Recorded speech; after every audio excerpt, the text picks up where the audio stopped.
Hello, John Paul. Ciao, mi chiamo Giovanni. E tu?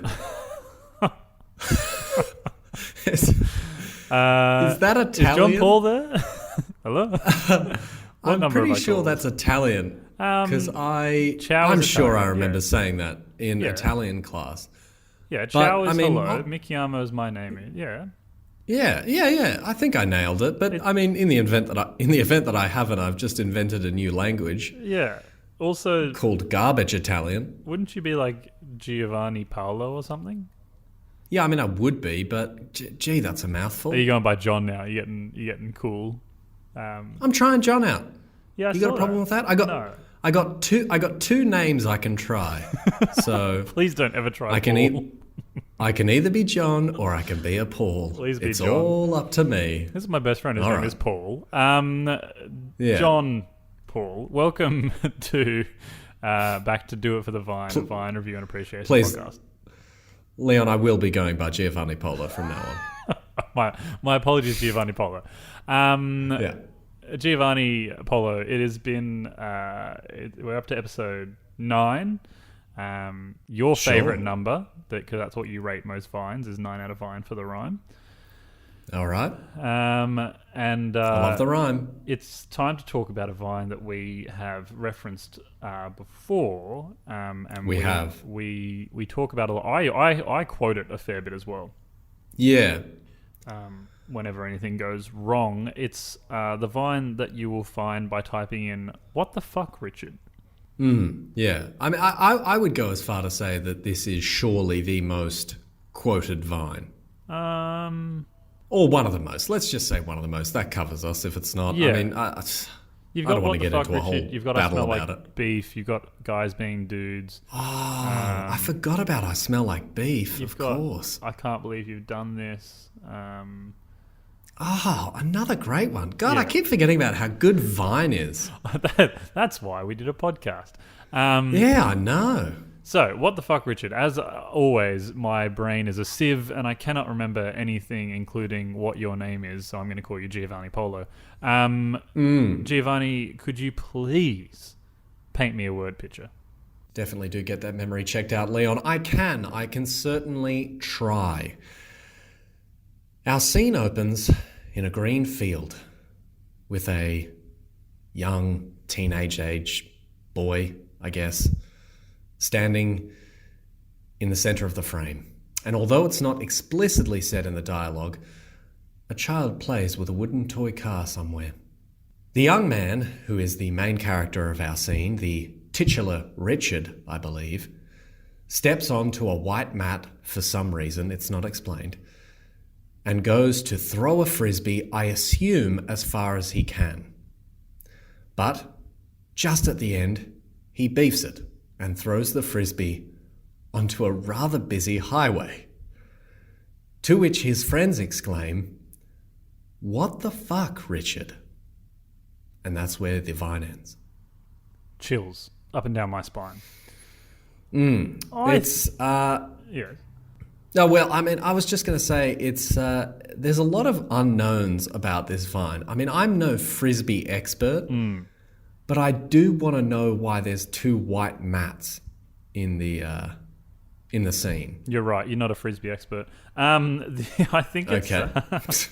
I think it might actually be. I think it might be concrete. And what I think, the more that I watch this in the middle of a field, Leon. It's not. Well, I don't know. You play baseball, don't they put concrete in the middle of fields? No.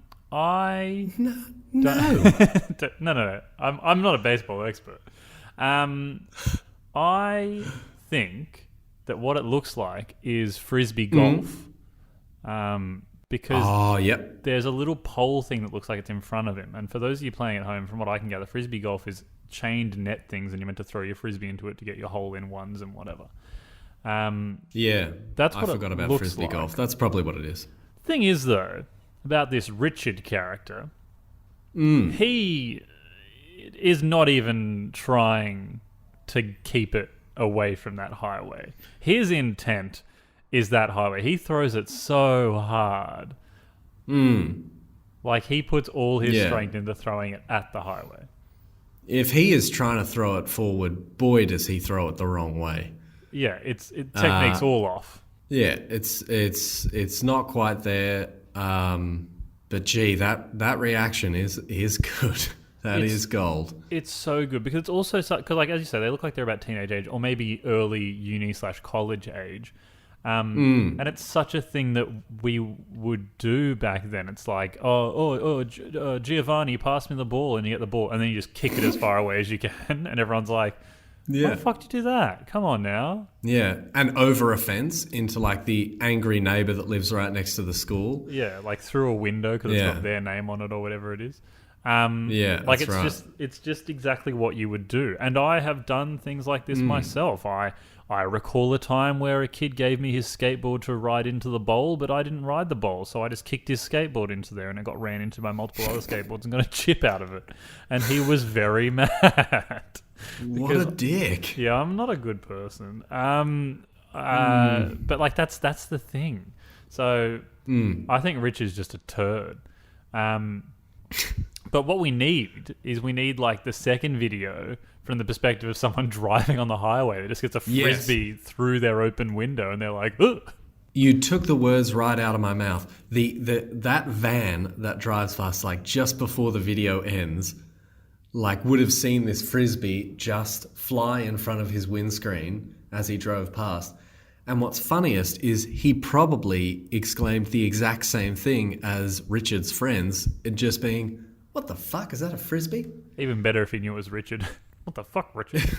What the fuck, Richard? Unless, now hear me out, this whole thing was a setup so that the van could steal the frisbee. Richard's in on it. The van guy drives by at the precise time that Richard flings it with all the force that he can muster, with the power of Grayskull, and then that guy in the van, it lands in the van perfectly. He drives away with the frisbee. Him and Richard rendezvous later on. Bloody frisbee for years. Didn't have to pay for it. And that's once again brings us back to what I love about vines. The context. Thinking about the context surrounding the vine. You know, my theory of this whole video is that Richard and his friends were planning to play frisbee golf with his frisbee, but then the guy holding the camera got one of them hot Looney Tune frisbees that flies really well. Richard was kind of jealous, didn't like that. So he came up with a plan to organize frisbee golf right next to a very busy highway and throw the frisbee onto the highway, making it inaccessible to Richard's friend, the camera holder, and therefore ensuring that all frisbee golf games will be played with Richard's frisbee from now on. Yes, no, I agree. How do you like them apples? Yeah, no, I like them apples quite a bit. Definitely what happened. I think no matter what the context is, everyone can agree, what the fuck, Richard? Yeah, look, a real bad throw, Richard. You need to work on that. Well, as I said, it depends. It could be, if it's planned, it's a very good throw. It does exactly what it needs. I mean, it was... Yeah, no, look, it was all about getting rid of that Looney Tunes frisbee. I'd pay an ungodly and inappropriate amount of money for a Looney Tunes frisbee. Everybody would. Especially if it had Space Jam on it. But I think, as you said, it is very quotable. Like, often, as we've both said before, we quote vines either with or at our partners. And Elise and I definitely will regularly, if something goes wrong, just do a, what the fuck, Richard? Yeah. I mean, it's so applicable to every situation. Every day of my life, I have a what the fuck, Richard moment. Richards are usually terrible people, so you do have to say it a lot. We've got to be careful. Our ant is named Richard, our little ant in our logo, and he's done nothing wrong. That's why I brought it up in a previous episode. Correct. I couldn't remember why I quoted it. Oh, that's right. Well, in that case... You know, Richard's fine. Yeah, Richard's all right by me. John Paul, on a scale of 1 to 10, 10 being a vine and 1 being more than 0.5, what would you rate what the fuck, Richard? Look, Leon, I think it'll be no surprise to you that I'm going to give this a 9 out of vine for the rhyme. It's because it's such a quotable vine. It's a funny situation to be in. It's a funny... to think about the context surrounding the vine. And I just like saying, what the fuck, Richard? So it's going to get a 9 out of Vine for me. Yeah, look, I'll give it a 9 for quotability. I'll give it an 8 for comedy. It's not as funny as I think it once was, maybe. It is funny to see someone, like, absolutely just throw the thing. Yeah. But I will say it probably would have got a Vine out of Vine, had it actually, like, bounced off the white car that drives past. I mean, not to cause, any sort of serious harm or accident or something like that. I just think it would have been funny. Yeah. No, it's a good Vine, quotable Vine, but it's not the best Vine. It's not the best, no, you're right. So thanks to Simon Blackburn and Curtis Fernance for cover art and theme song. Absolutely. Make sure you're following us on Facebook, Twitter, and emailing us at forthevinepod or doitforthevinepod@gmail.com. The YouTube as well. And thanks to good old Auscast Network for having us on the network. Absolutely. Well, Giovanni Polo, as we say every week, wherever you are, whatever you do, do it for the Vine.